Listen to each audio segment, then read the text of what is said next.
اعوذ باللہ سمیع العلیم من الشیطان الرجیم بسم اللہ الرحمن الرحیم سبحان اللہ والحمد للہ ولا الہ الا اللہ واللہ اکبر ولا حول ولا قوة الا باللہ العلی العظیم۔ السلام علیکم ورحمۃ اللہ وبرکاتہ۔ آج جو حدیث میں آپ کو سنانے جا رہی ہوں وہ کتاب الایمان میں سے ہیں۔ اس میں جو سب سے پہلی حدیث ہے اس میں حضرت صلی اللہ علیہ وسلم نے فرمایا کہ اسلام کی عمارت 5 چیزوں پر اٹھائی گئی ہے۔ گواہی دینا اس بات کی کہ اللہ کے سوا کوئی سچا اللہ نہیں اور محمد صلی اللہ علیہ وسلم اللہ کے بھیجے ہوئے ہیں، اور نماز کو درستی سے ادا کرنا اور زکوٰۃ دینا اور حج کرنا اور رمضان کے روزے رکھنا۔ یعنی یہ وہ 5 چیزیں ہیں جن کے بغیر ہمارا ایمان مکمل نہیں ہو سکتا۔ ان 5 چیزوں کی بنیاد پر ہی ہم اپنے ایمان کا دعویٰ کر سکتے ہیں۔ سب سے پہلے اس بات کی گواہی دیں کہ اللہ ایک ہے، اور اس کے بعد یہ کہ نبی پاک صلی اللہ علیہ وسلم اللہ کے بھیجے ہوئے نبی اور رسول ہیں۔ اس کے بعد اپنی نمازوں کو اچھی طرح سے ادا کریں، زکوٰۃ دیں، حج کریں اور رمضان کے روزے رکھیں۔ اور یہ جو مہینہ ہے یہ بھی رمضان کا ہی چل رہا ہے، تو ہمیں چاہیے کہ ہم اس میں اپنے رمضان کے روزے کو پوری دل جمی کے ساتھ ادا کریں۔ اور اب تو یہ ویسے بھی آخری اشرا ہے، تو اس میں ہمیں زیادہ سے زیادہ اللہ کی عبادت کرنی چاہیے، زیادہ سے زیادہ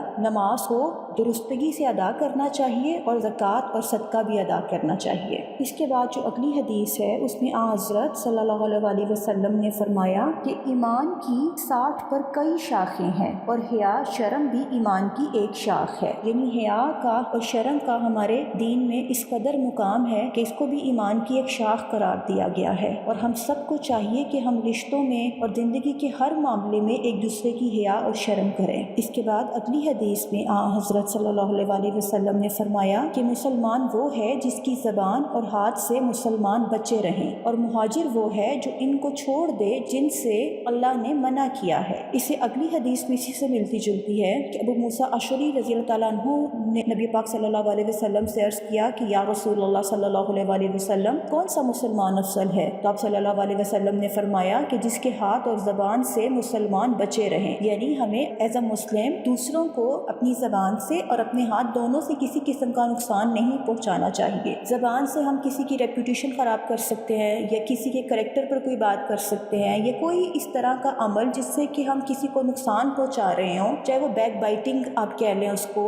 یا آپ بلیمنگ کہہ لیں، یا کسی بھی طرح کا۔ اور ہاتھ سے تو انتہائی اس کو ناپسندیدہ اسلام میں قرار دیا گیا ہے کہ آپ ہاتھ سے کسی کو نقصان پہنچائیں اور نہ زبان سے آپ پہنچائیں۔ یعنی نبی پاک صلی اللہ علیہ وسلم کہہ رہے ہیں کہ سب سے افضل مسلمان وہ ہے جس کے ہاتھ اور زبان سے دوسرے مسلمان بچے رہیں۔ تو ہمیں ایز اے مسلم یہ کوشش کرنی چاہیے کہ ہم دوسروں کو کسی قسم کا کوئی نقصان نہ پہنچائیں۔ اس سے ہمارے اپنے ایمان کی حفاظت بھی ہے اور دوسروں کے ایمان کی حفاظت بھی ہے۔ اس کے بعد اگلی حدیث میں عبداللہ ابن عمرو سے ایک مرد نے حضرت صلی اللہ علیہ وسلم سے پوچھا کہ اسلام کی کون سی خصلت بہتر ہے؟ آپ صلی اللہ علیہ وسلم نے فرمایا کھانا کھلانا اور ہر مسلمان کو سلام کرنا، اس کو پہچانتا ہو یا نہ پہچانتا ہو۔ اس کے بعد اگلی حدیث میں حضرت صلی اللہ علیہ وسلم نے فرمایا کہ تم میں سے کوئی اس وقت تک مومن نہیں ہو سکتا یہاں تک کہ جو اپنے لیے چاہتا ہے وہی اپنے بھائی مسلمان کے لیے چاہے۔ اب اگر آپ ہم ان دونوں احادیث کو بھی دیکھیں تو اس میں بھی دیکھیں کہ کھانا کھلانے کی ترغیب ہے، اور چاہے آپ کسی کو جانتے ہیں چاہے نہیں جانتے اس کو سلام کرنے کی ترغیب ہے، کہ یہ ایک اچھا گڈ جیسچر ہے کہ آپ چاہے کسی کو نہیں بھی جانتے تو آپ چلے اس کو سلام کریں یا اس کو ایک اسمائل پاس کریں یا اس کو اپنی طرف سے ایک گڈ جیسچر دیں۔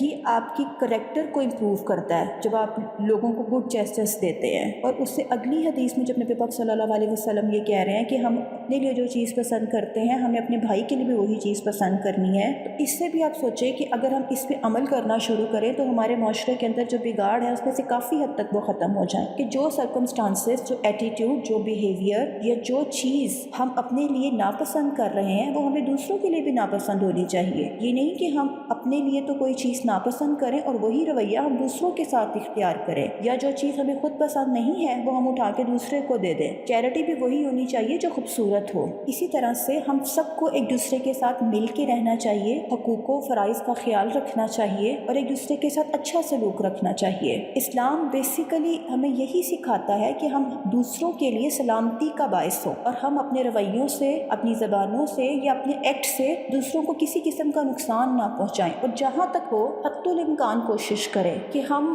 جان بوجھ کے کسی کے ساتھ ایسا نہ کریں۔ انجانے میں اگر ہو جائے تو وہ ایک الگ بات ہے، اس کے لیے بھی ہم اللہ سے معافی مانگ سکتے ہیں۔ اللہ غفور الرحیم ہے، وہ ہمارے ہر گناہ کو انشاءاللہ بخش دے گا، لیکن ہمیں حتی الامکان کوشش ضرور کرنی چاہیے کہ ہم کسی بھی طرح سے دوسروں کو اپنے کسی بھی رویے سے نقصان نہ پہنچائے۔ اللہ تعالی ہم سب کو ایک دوسرے کا خیال رکھنے کی، ایک دوسرے کے ساتھ مل جل کر رہنے کی توفیق عطا کریں، اور ہم سب کو ایک اچھا مسلمان بنائیں، اور ہم سب کو ایک دوسرے کا خیال رکھنے کی توفیق عطا کریں۔ اللہ ہم سب کا حامی و ناصر ہو، اور اللہ ہم سب کی مدد فرمائے، کیونکہ اللہ کی مدد کے بغیر ہم میں سے کوئی کچھ بھی نہیں کر سکتا۔ ہمیں ہر وقت اللہ سے مدد مانگتے رہنا چاہیے اور اللہ سے دعا کرتے رہنا چاہیے۔ اللہ حافظ۔